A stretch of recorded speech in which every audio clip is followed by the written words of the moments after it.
Kate Garraway might have just hammered the final nail in her morning TV coffin after making some downright disgraceful remarks about the St. George's flag. The Good Morning Britain host was interrogating Reform UK's Zia Youssef on whether the Union flag should be displayed in schools when she fumed it had been hijacked by the far right.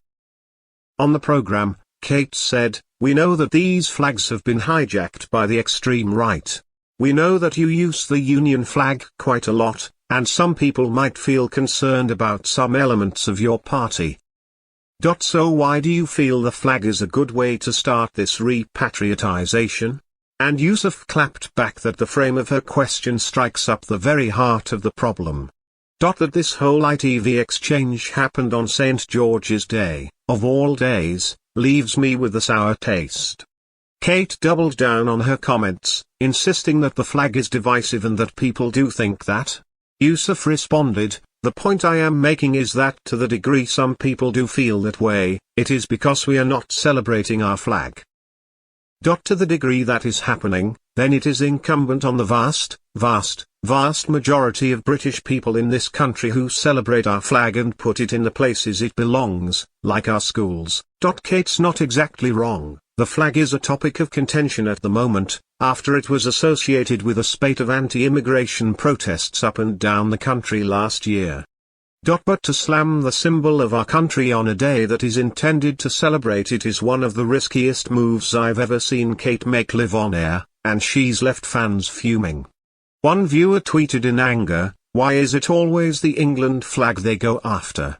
Every single St. George's Day, the same pathetic script.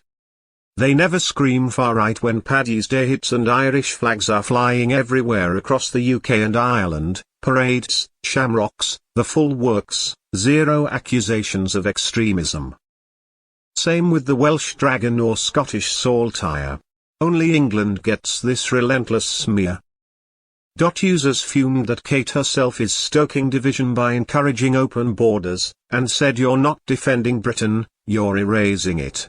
The programme has been branded biased for a while now, with Ed Balls interviewing his Labour minister wife Yvette Cooper and the hosts seemingly unfairly targeting reform while letting Conservative MPs get away with a lot more. Another angry viewer argued, "Kate Garraway can shove it where the sun doesn't shine, there is nothing wrong with being patriotic and it is only the British people who are told they cannot fly their flag and it is extremism if they do." And from some perspectives, it does look like English people are unfairly targeted when it comes to flag rows. St. Patrick's Day is seen as more of a celebration than anything else, while St. George's Day stokes the fires of controversy over and over again. I do fear that the reaction Kate has garnered from the public after her latest move puts the whole of GMB at risk, and especially her part in it.